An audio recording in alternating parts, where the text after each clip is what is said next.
With me live from Bismarck, Senate Minority Leader Mac Schneider. Mac, hopefully you had a chance to hear what I just mentioned. Are you, the legislators, tone deaf right now to tax relief in the state?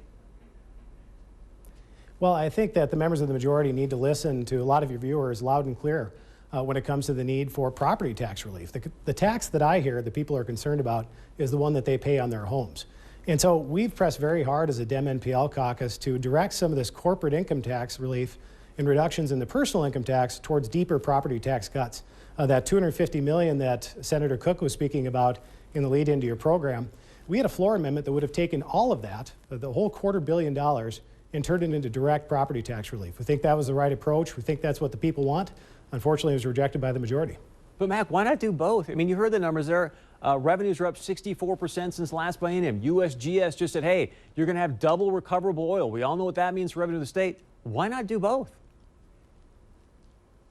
Well, I think what comes first is really addressing those needs that have arisen out west, secondary to the rapid development of our natural resources.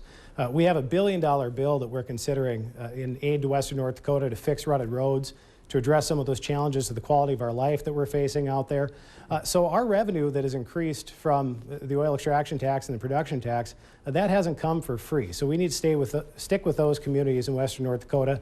But beyond that, we've got plenty to provide meaningful property tax relief.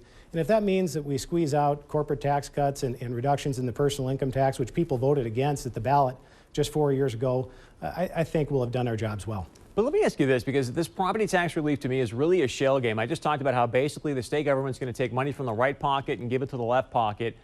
Help us understand, because everyone I talk to, Max, says, hey, this is a shell game. It's not true property tax relief. I'm hearing you say that it is. How specifically? Well, I think if you're using a small fraction of the state's budget surplus, which was in part created by the oil extraction tax, to provide lasting property tax relief, I think most people would be fine with that. We obviously want to focus on continued growth, and we don't want to tax our oil companies just for the fun of it. But using a fraction of that budget surplus to cut the tax that people are concerned about, you may call it a shell game. I think we can actually use that to provide real relief. So, but again, let me ask you, how specifically does it do that? Because, Mac, all you're doing is taking my state tax dollars and trying to buy down my local property taxes. You're not putting any cap on the local budgets. And by the way, they're doing nothing to change the assessment situation. So even if you change my mill levies, to example, for 60, but my house continues to rise in value, which, again, we know is going to happen. More people are coming to the state. It's not true tax relief. Well, I'm going to go out on a limb here, Chris, and say that you probably don't pay much in the oil extraction tax, which is part of the reason why we're able to provide property tax relief. That being said, I do think that we can do more. We strongly supported, as a Dem NPL caucus, a bill that would have exempted the first $75,000 from the value of a primary residence. That's a step away from what we've been doing in the past with the buy-down approach. We also would have provided a tax credit for renters who have seen rising housing costs as part of increased property taxes. And so we've been focused in on providing property tax relief with some of the state revenues that we have overflowing here in Bismarck. And we think that's the right approach. Unfortunately, the majority has been hung up on these corporate and personal income tax reductions when we really should be focusing on the tax that the people care about the most. Let me ask you this. Do you think Measure 2 comes back in some shape or form in 2014? It remains to be seen, and that should be a concern that all of us as legislators really take to heart.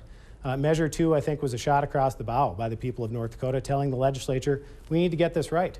But when you have the majority shooting down $250 million in tax relief, property tax relief, that would have cut property taxes by about 12.5% across the board, you're begging for another Measure 2. So if we don't stay focused on cutting the tax that people care about, we are facing a possibility of a resurrection of Measure 2 and a possibility that this time it could pass. Mac, one of the things a lot of people aren't talking about, maybe you can school us on this, but you talked about a lot of the reserve funds, the money flowing into them.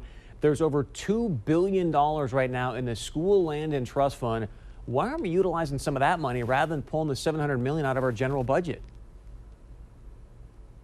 Well, a lot of those funds are wrapped up in terms of constitutional obligations that we can't touch. You could go to the Foundation Aid Stabilization Fund, the Budget Stabilization Fund. There are a lot of sleepy funds out there, Chris, there's no question. But we do believe that we have the resources through the Strategic Investment Improvement Fund and also general revenue to provide both investments in Western North Dakota to help address impacts out there and cut people's property taxes. So But there's a lot of money, it's fungible, and I think we need to use it to focus in on our priorities and cut the tax that people care about. And again, I think that's why I say, and a lot of people are saying you guys are tone deaf, because you just said yourself, there's a ton of sleepy reserve accounts out there that a lot of people aren't even privy to. You look at your guys' reserve accounts and they're all over the place with plenty of dough in them. Last question for you, Mac. You come obviously out of the UND district. Does Ham-Shervani survive after the legislative session? Well, I think he needs to turn over a new leaf and do it right away. We can't go on with the way that higher education has been run in the past several months. It's just personality conflict after personality conflict. And even though many of us agree with Chancellor Shervani's goals, if you have campus presidents and the chancellor at each other's throats, you're not going to achieve those goals. And so something has to happen quick, because this daytime TV drama has gone on long enough. But do you agree with his pathways to student success and what it's trying to accomplish? Hey, do I want to raise admission standards? Do I want to take UND and NDSU to the next level? Absolutely. Do I think we can do that if we have infighting in the higher education system? Absolutely not. So it's one thing to have a plan with laudable goals. It's another thing to have the leadership skills to bring everybody along to implement that plan. And that's what's lacking right now. I hope that Chancellor Shervani can really change his act and get things together, because higher ed is just too important for North Dakota to go on with this kind of level of conflict that we've seen in the past several months. Mac, earlier today on our Valley News Live Facebook page, we asked people to propose questions for you. So when we come back, we've got some of those questions for you we're going to get to. Plus, we'll find out one more interesting question to see how you fare with it. Stay close. As always, join our conversation. Go to our website, 630pov.com. You can email us, text us. Who knows? Maybe we'll use your question next, right here with Senate Minority Leader Mac Schneider. With me live from Bismarck, Senate Minority Leader Mac Schneider. Mac, thanks for sticking around. Earlier today, we asked for people to ask you some questions. So I want to get right to those and obviously let you answer. This is the first one that came in on our Facebook page from John Tranham. He says, why is it that pro-life bills passed with the voting support of 33% of North Dakota Democrats and 86% of North Dakota Republicans, which are being now characterized as right-wing extremism, when they are actually bipartisan bills with the most significant disparity of opinion being in a Democrat party, while a lone Republican flanked by numerous Democrats assailing the governor regarding his signature on said bills is characterized as bipartisan opposition rather than left-wing extremism? Mac? Well, I think it speaks to the deeply emotional nature of that issue. You're going to have Democrats and Republicans disagreeing and in some cases agreeing. What I don't think the legislature or the governor gave enough thought to is the fact that these abortion bills could be one of the ultimate backfires of all time. We could end up litigating these cases and potentially paying attorney's fees to a group like the Center for Reproductive Rights. I think that's something that Democrats, Republicans, tax-paying citizens throughout North Dakota want to avoid at all costs. Unfortunately, it's not something the legislature gave any meaningful thought to whatsoever. So this is a really charged issue. I understand there are intense passions on both sides of it, but we need to think through these bills because they may backfire. Mac, you just said that people of North Dakota don't want to pay for this, and yet we had 33% of Democrats that voted for it, 86% of Republicans. You and I both know it's the people of North Dakota that vote these people in. Clearly, the people of North Dakota wanted to do something with it.